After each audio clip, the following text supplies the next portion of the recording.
Hi everybody, welcome back. Sorry it's been such a long time since I last posted a video. I meant to do this not long after my last dyno session, and now it's been quite a few weeks ago. And then last weekend we had the Barra Blast at Heathkit. And I thought, what I'm going to do now, do I do one long video covering both the dyno session and last weekend's Barra Blast?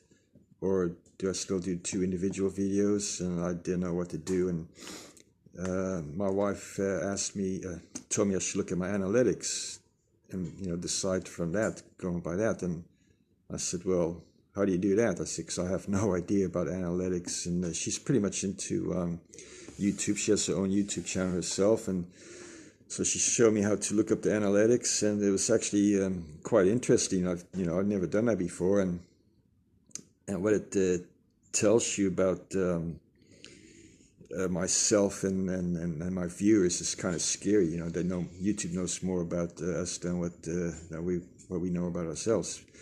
But I'm looking at my notes here because I don't want to drag this video out too long, and so I'm just got notes so I don't get off track here. But anyway, as I said, she suggested I look up the analytics, and as I said, it was quite interesting to have a look at them.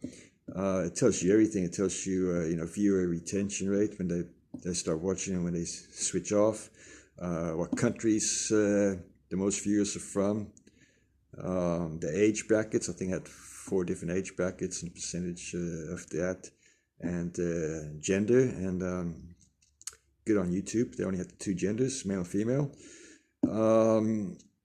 So what I did notice from that, obviously, people like to watch action videos, such as on the dyno or the drags, whatever, which is understandable. Who wants to just, watch an old man talking about his territory?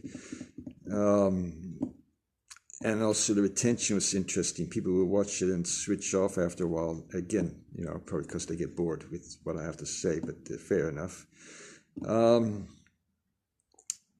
So yeah, if I go over anything that I've already previously said in one of my videos, I apologize, but I can't be bothered looking back at my old videos to see what I've said, and also there might be new viewers that haven't watched my previous videos. So if I happen to cover the same topic, bear with me, please. So again, back to the last dyno session where we had a bit of a mishap. I don't know if I mentioned this, but we got to 650 kilowatts, all-wheel kilowatts, and I told Paul to cut it because I was getting nervous because the rods and pistons that are in the engine, they're only right up to 1,000 horsepower, and I thought, we're getting pretty close to that. So anyway, after Paul said afterwards, he said, well, he had to stop anyway because the fuel delivery system wasn't keeping up. Because as you know, I put a new turbo on and bigger injectors, but now the fuel delivery system wasn't supplying the fuel to the injectors, so that had to be upgraded. So I thought, well, look, we'll leave it at that and see how we go.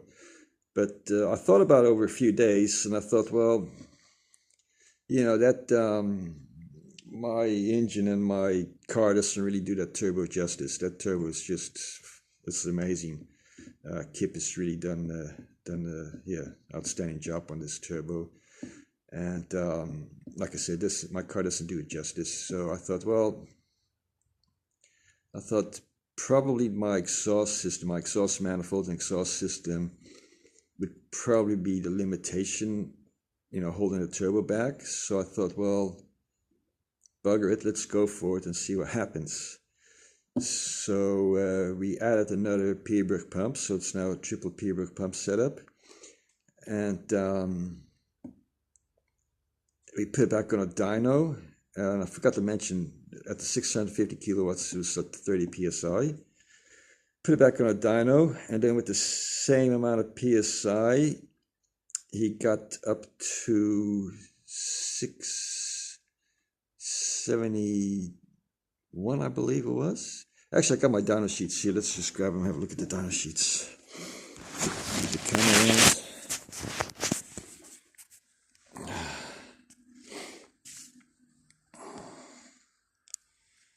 There we go. Oh, I pinched this from my wife. She's always got her tablet on here, so she'll probably be coming in any minute to repossess it. But I thought, well, it might be handy to use. That's why I had my phone on just before. But anyway, I'll see if I can put these dynographs on this tablet pillow, whatever you want to call it, and we'll have a look. So that's the first one. The previous one is 610 kilowatts. And here's the latest one, 71 kilowatts. Okay, 671 as opposed to 610. And the 610 was set to 26 psi. And well, actually, while I'm looking at the dynographs here, I'm in several Facebook groups, anything to do with the Territory Turbo or the Barra Turbo, or whatever like that. I'm in those groups. I hardly ever post anything on it, because the last time I posted this particular dynograph on it, you get all the experts throwing their 2 cents worth in, which is fair enough. I mean, I'm learning too. Don't get me wrong. I'm still learning how to. I don't know much about turbos, so this is all new to me as well. But a particular person suggested that I need to upgrade my cams because it rolls over at the top end. And I very, respectively and politely replied saying, no, it's the turbo. The turbo's runs is out of puff. And he replied, no, it's the cams. So, if your tuner tells you that your turbo's out of puff and you need bigger turbo and bigger injectors, and somebody on Facebook tells you, no, you need cams, I mean, who are you going to believe, right? So, and this just proves it, stock cams still, bigger turbo, big injectors, upgrade the fuel system, and then bang, we got this 671 kilowatts at 30 psi. And as you can see, it at the top there, it actually holds, it stays there. And as you can see, compared to the power curve, that it's just like, you flick the nitro switch on it just pushes you back in the seat over 3,000 res, and just keeps you pushed back until it gets to the top res. Previously, you could see with the Garrett GTS, was it 3584 RS, it kind of shoots up, and then it over around the 3600 res, it kind of slows down, as opposed to this just skyrocketing straight up. So that turbo is just unbelievable that Kip made for me. Let's see, I'll put this back on the pillow and get back to my notes. But yeah, like I said, that so that's 600 and we work on people say, there's anywhere between a 15 to 20% driveline loss in a territory. I have no idea what it is. So just to make it easy to do the maths, we work on a 20% driveline loss. So at the 650 kilowatts, that was 872 horsepower. So you calculate the driveline loss, that should be 1,090 horsepower on a crank. So even at 650 kilowatts, I think we're kind of pushing the limits.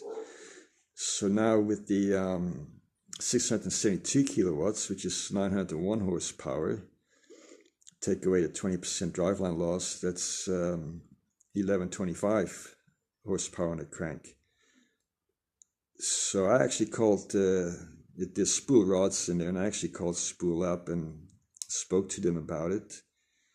And the gentleman I spoke to said that he knows that those rods have been in cars that produce over 1,000 horsepower on the wheels, but he said I wouldn't recommend it though.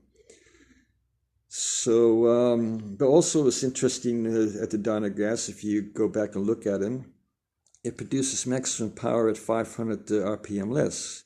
So me being a simpleton, I had my shift lights set at 6,800 RPM, but somebody told me that the human reaction from the moment they see something and then react is so many milliseconds. So I know when I shift at 6800 revs, when the shift light comes on 6800 revs, by the time I shift the and when the transmission shifts, I look at my rev count and it's over 7,000. Now to try to extend the life of my engine, I reset the shift light at 6300 because, again, me being a simple person, I figure, well, it makes more horsepower at 500 RPM less. I'll just readjust the shift light 500 RPM less. And last time at Heathkit, which I'll talk about in my next video, it didn't seem to hurt it shifting a bit earlier. I tried to look at the rev counter when I shifted, and it wasn't on. It probably was well below 7,000. It's kind of hard to when you're going down a track and everything just happens so fast. It's just unbelievable. So actually, I'll show you a shift light that I've got in the car here.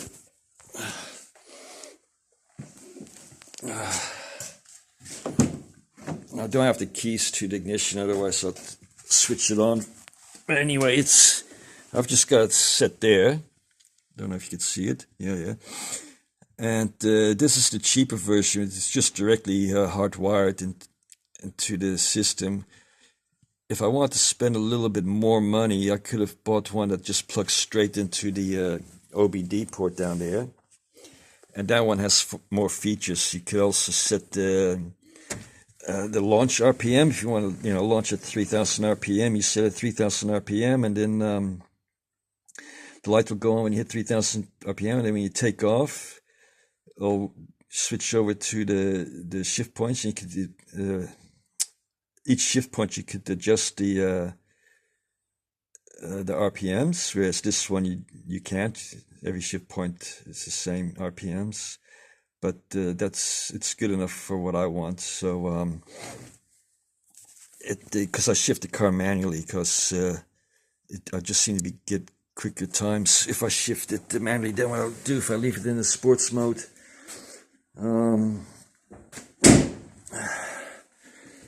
Put the phone back on the pillow. So I'll just refer back to my notes so this video won't drag on too long. Let's see.